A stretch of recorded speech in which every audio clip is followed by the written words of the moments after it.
Well, good morning, my dear YouTube viewer. Today's Monday. Yesterday was Easter Sunday. Hope yours was better than mine. I know it was better than mine.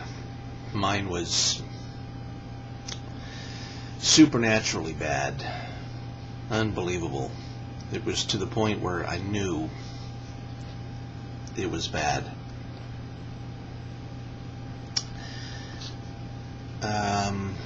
But without going too much into that, survived. That's the main thing. And looking forward. And looking forward is the point of this video. As opposed to looking backward. Conservatives and liberals, two terms used in the political scheme to describe different types of political thinking, but I think it goes beyond that. I think it applies to thinking in general, because the politics are kind of indicative of the way people look at their life. You have the conservatives and you have the liberals. The Republicans and the Democrats are generally representative of those two ways of thinking. Now, I made a little graph here. I'll show you something and give you two examples of how conservatives and liberals look at things and the way I see it. Okay, here's a little graph. Let's see if I can get this up for you. Now, things haven't changed really that much between 5000 BC on up to, say, about 1900 of the Common Era, 111 years ago. About then, you have the Industrial Revolution, and things start to pick up, and there's a lot of things different. Now, what I mean by things haven't changed much is, for thousands of years, you could be born, and things wouldn't be that different from your parents and their parents and their parents. I mean, I think the fastest people could go was on a horse, about 25 miles an hour, and there just weren't that many innovations. Nothing much really changed up until here. Then things started changing. We got electricity, radio, television, etc. Then comes the information age, and it's shooting off the chart, as you can see. And not only that, it's going faster as far as distance. So right here, that's where I marked this little for scale. There might have been that much change during this period, but after that, it's this much, and then further, it's increasing exponentially. It's to the point where they're making breakthroughs that can affect and change our lives in dramatic ways so fast we can't even assimilate them. Just a brief example. I guess in the 80s, perhaps, where the CD was invented. Prior to that was records. And in this long period, there was just people sang, there was just singing, and you listened live. Then they came out with recorded music. The records were there for decades. They came out with CDs, but while people were still even converting over to CDs, they came out with a new innovation.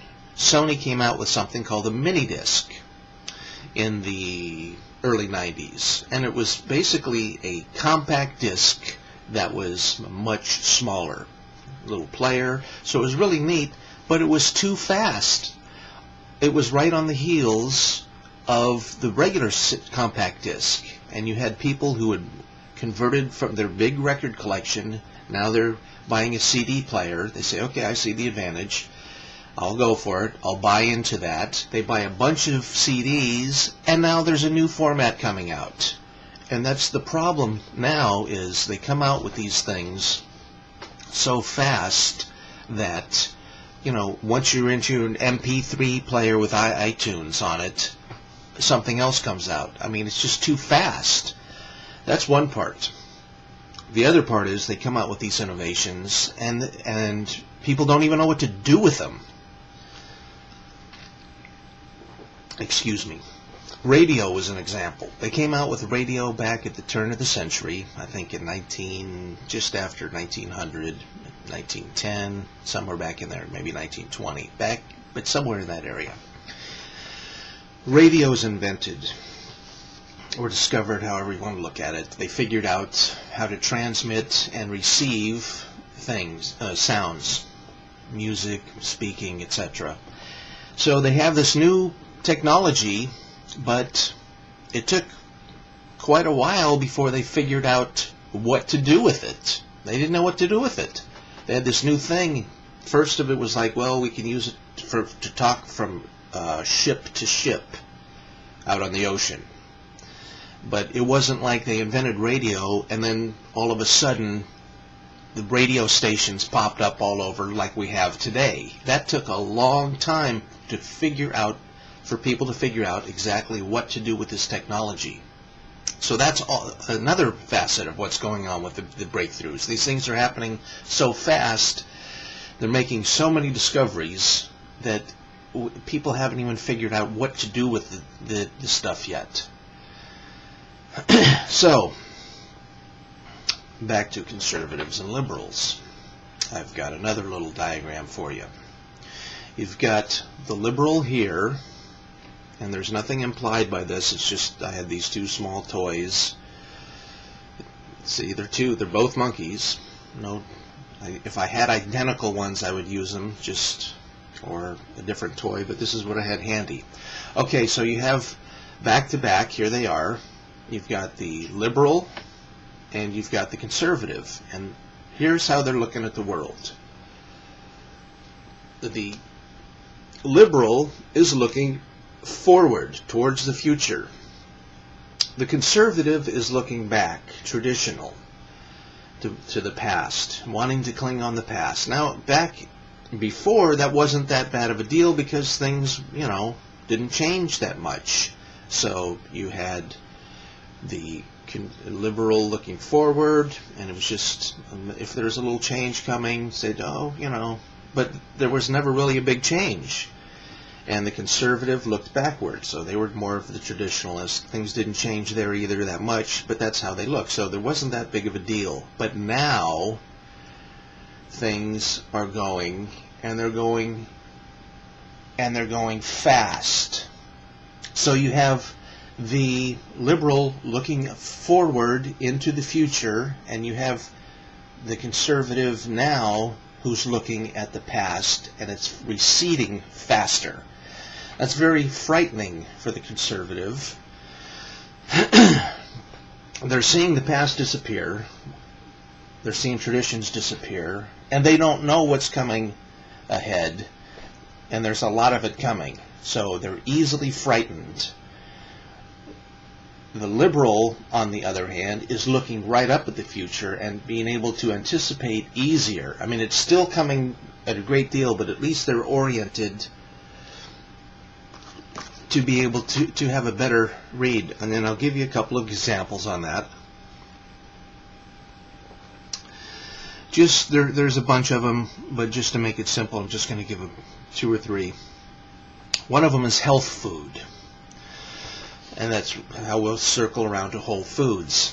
Health foods back in the day was strictly health. It was strictly health food. People who went in there were thin and trim and healthy, and they were fanatical about health. And this was a forward-looking thing. The conservatives, the traditionalists, thought that was a new thing. They thought they were crazy. And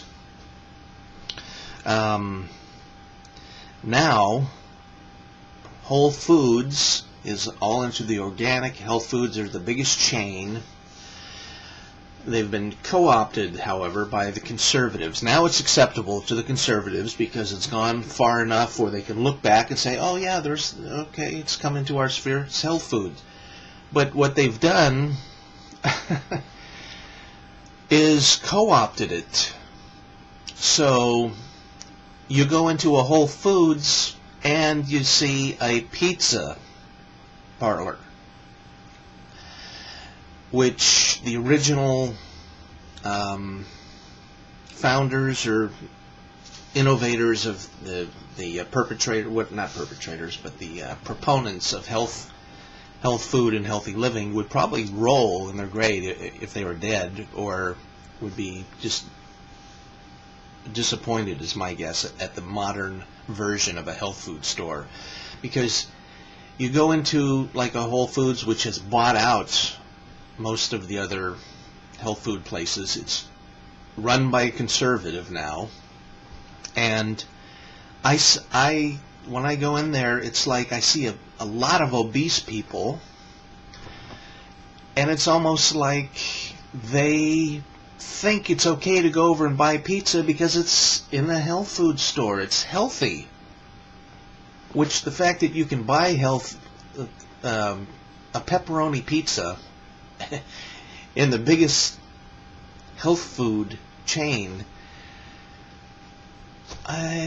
something seems wrong to me there. From I'm not a young guy. I remember going into health food stores 30, 40 years ago, and the whole vibe, everything is different.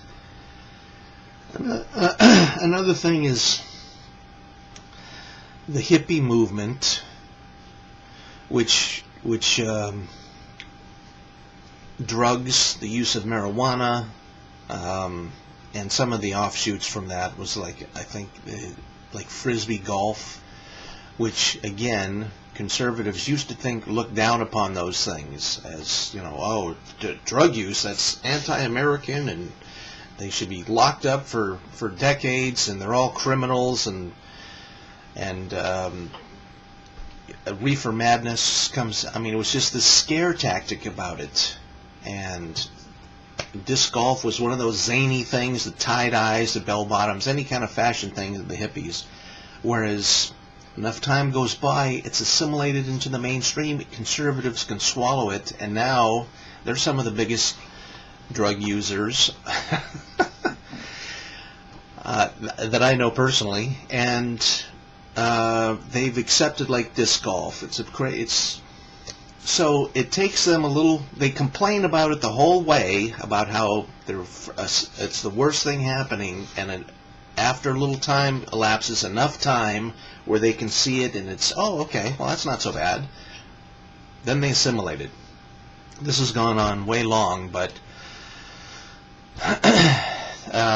maybe someday, 30, 40, 50 years down the road, the Republicans will have a black candidate for president, or a woman, viable candidate. But think about that when you're voting. That's one thing. Or when you look at life, the liberal view is forward-looking, the conservative is looking back, tradition, which is more of the static way. It's like they don't want life to change, but it's